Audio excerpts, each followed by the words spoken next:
जय सच्चिदानंद जी। आज का शुभ सत्संग 21 नवंबर, दिन शुक्रवार।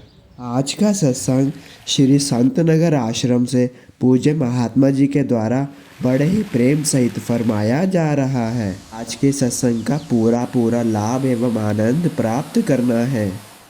आज के सत्संग का शुभ शीर्षक है भक्ति के पदार्थ। हमारे प्यारे श्री सद्गुरु देवदाता दीनदयाल जी महाराज श्री आनंदपुर दरबार में विराजमान है। उनके शुभ दर्शन दीदार करते हुए आज के इस सत्संग का पूरा पूरा लाभ उठावें। से यहाँ मैंने है प्यार पाया आपका।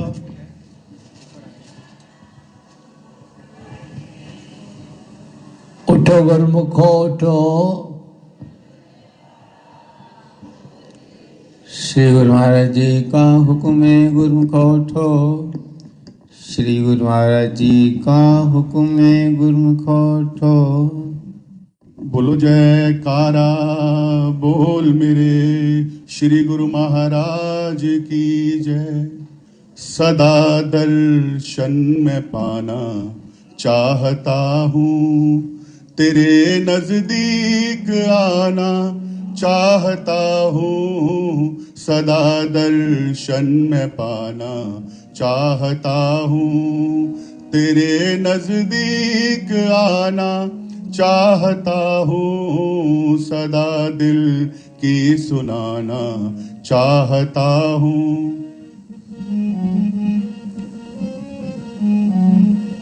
पड़ा जन्मों से मन मंदिर ये खाली, पड़ा जन्मों से मन मंदिर ये खाली। मेरे सतगुर मेरे तन मन के वाली, मेरे सतगुर मेरे तन मन के वाली।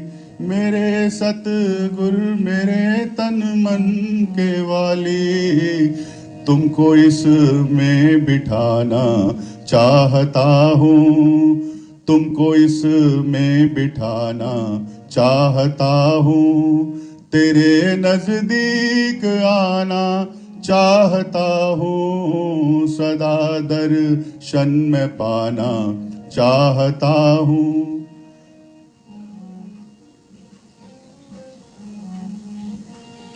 लुटा दूं तुझ पे अपनी जान प्यारे, लुटा दूं तुझ पे अपनी जान प्यारे।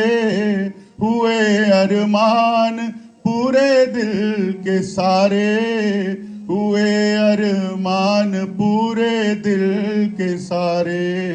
हुए अरमान पूरे दिल के सारे।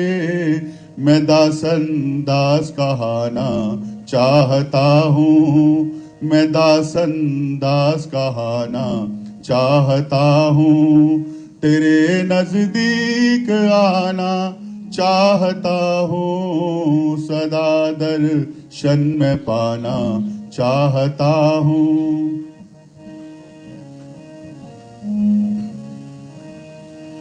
ये डोरी प्रेम की ना टूट जाए, ये डोरी प्रेम की ना टूट जाए।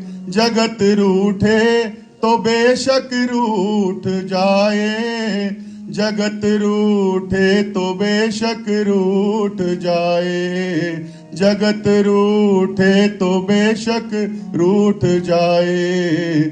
मैं तुमको ही मनाना चाहता हूँ, मैं तुमको ही रिझाना चाहता हूँ। तेरे नजदीक आना चाहता हूँ। सदा दर्शन में पाना चाहता हूँ।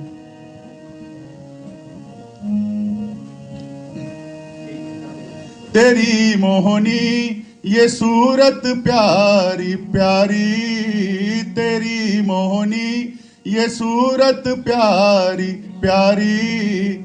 करे दिल पे मेरे कोई जादू भारी करे दिल पे, मेरे कोई जादू भारी करे दिल पे, मेरे कोई जादू भारी करे दिल पे, मेरे कोई जादू भारी।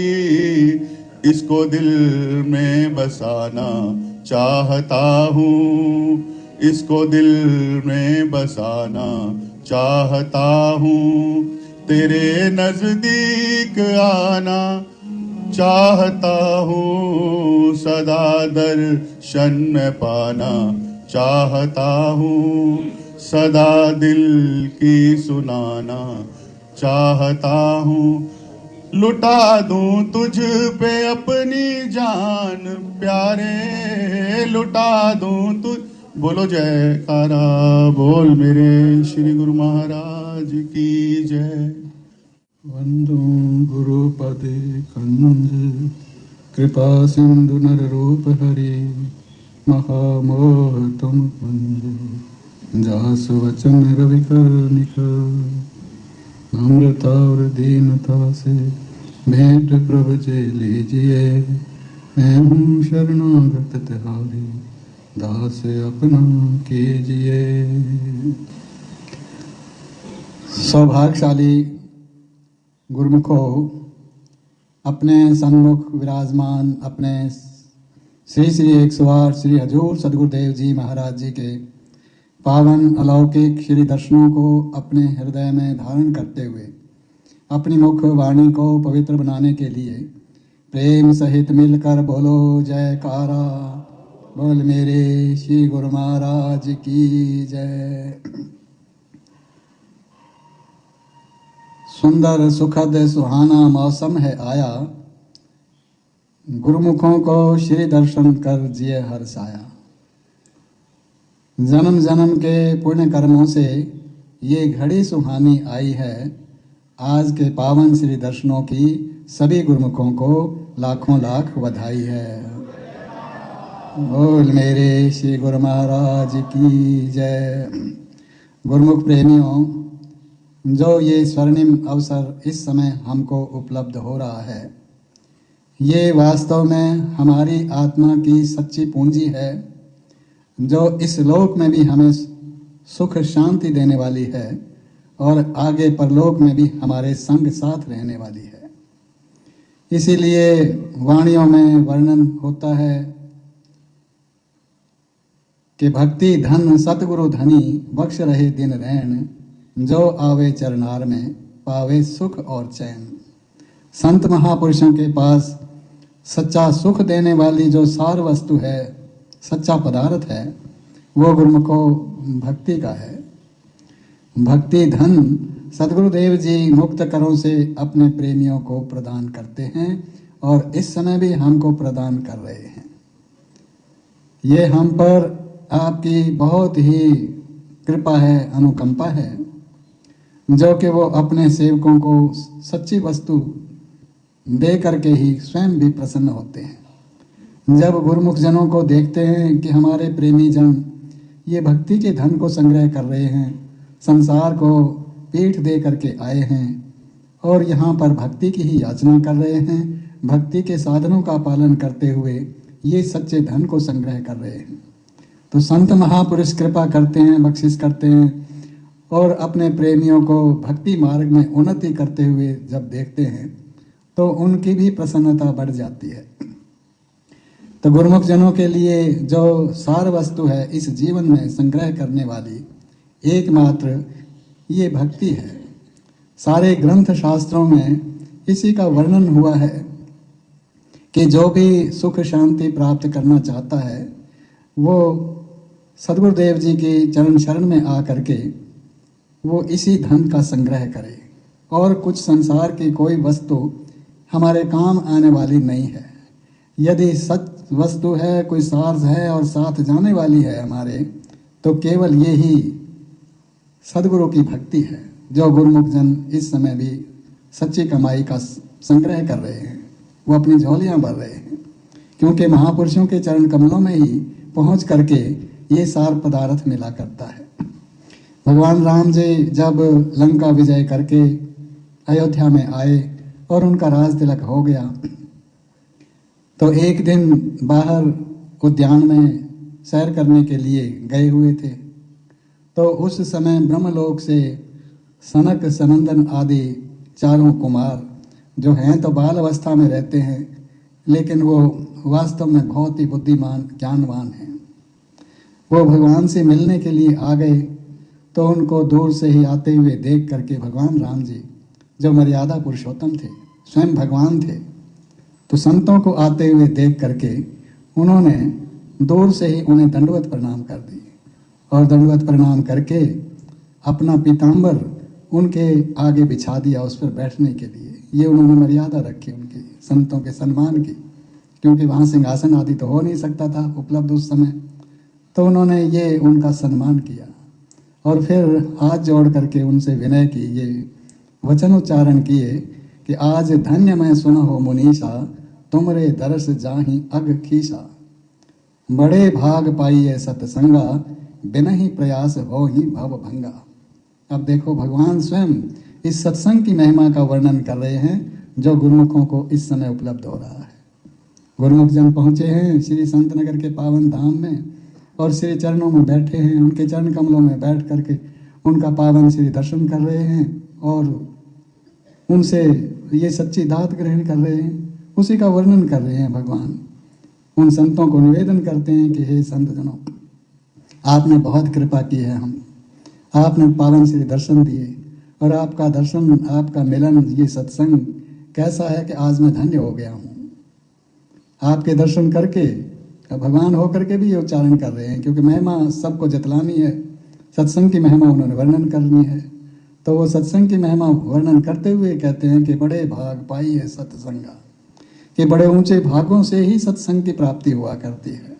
और जैसे ही सत्संग मिल जाता है तो इस जीव के तरने का सहज सुगम उपाय प्रकट हो जाता है। स्वयं नहीं तर सकता इस माया से, क्योंकि माया बड़ी दुस्तर है, बड़ी कठिन है, इसको तरना जीव के वश की बात नहीं है। हाँ, जब सदगुरु महाराज जी मिल जाते हैं, उनके चरण कमलों में जीव पहुंच जाता है और उनका आश्रय मिल जाता है, उनका आशीर्वाद मिल जाता है, तो फिर वही जो महाकठिन मार्ग है वो इसके लिए सहज सुगम हो जाता है और फिर इसे सच्चा सुख वहीं प्राप्त होता है और किसी स्थान पर तो मिल नहीं सकता है। सत्संग में आकर के ही भक्ति मिलती है और इस भक्ति से ही सच्चा सुख मिलता है। तो गुरुमुखों को ऐसा दुर्लभ संयोग ये मिल रहा है, बड़े ही ऊंचे भाग हैं जो उनकी महापुरुषों की हम पर कृपा हो रही है। उन्होंने कृपा करके हमारे लिए वो ऐसे साधन रचे हैं, ऐसे नियम बनाए हैं। ये अपने गुरुमुखों को ही वो सच्ची सार वस्तु देना चाहते हैं, स्वयं भी करके दिखा रहे हैं, अपने गुरुमुखों को भी नित्य प्रति ये नियमों का पालन कर रहे हैं। प्रातःकाल होती है, श्री मंदिर जी में श्री आरती पूजा होती है, श्री दर्शन होते हैं, उनका आशीर्वाद मिलता है, सत्संग श्रवण करने को मिलता है, इस पावन श्री दरबार की सेवा करने का अवसर गुरुमुखों को मिलता है। और जो सच्चा नाम का सुमिरन हमको प्रदान किया है हमारे महाप्रभु जी ने, वो हमारे लिए संग साथ रहने वाली सार वस्तु है, उससे भक्ति का संग्रह होता है। और जो पावन श्री दर्शन कर रहे हैं, इनका हृदय में इनका ध्यान करते रहना है, ये 5 नियम पालन करते रहने हैं। और जो हमको नित्य प्रति प्रेरणा मिल रही है कि गुरुमुख जन इन 5 नियमों का पालन करते रहें और 2 घंटे भजन अभ्यास करते रहें। तो चाहे 1-2 बार में करें, 4 बार में करें, लेकिन गुरुमुखों का ये कर्तव्य है कि वो 2 घंटे भजन अभ्यास पूरा करते रहें, जो भी गुरुमुख जन आए हैं पावन श्री दरबार में। तो गुरुमुखों को ऐसा स्वर्णिम अवसर इस समय मिल रहा है। संत नगर में आकर हमारे सदगुरुदेव जी महाराज जी ने बहुत बड़े उपकार किए हैं, अनेक जीव आए, दर्शन किए और उन पर ये बख्शिश होती रही, अब भी हो रही है। तो गुरुमुखों का यही कर्तव्य है कि वो महापुरुषों की श्री आज्ञा के अनुसार भक्ति के 5 नियमों का पालन करते रहें, 2 घंटे भजन अभ्यास नित्य प्रति करें, तो फिर निश्चय ही सदगुरुदेव जी महाराज जी हम पर यही कृपा उनकी सदा उतरती रहेगी। वो हमारे अंग संग रहेंगे, उनका आशीर्वाद हमारे अंग संग रहेगा और गुरुमुख जन अपना लोक भी संभाल लेंगे, परलोक भी संभाल लेंगे। बोलो जयकारा, बोल मेरे श्री गुरु महाराज की जय।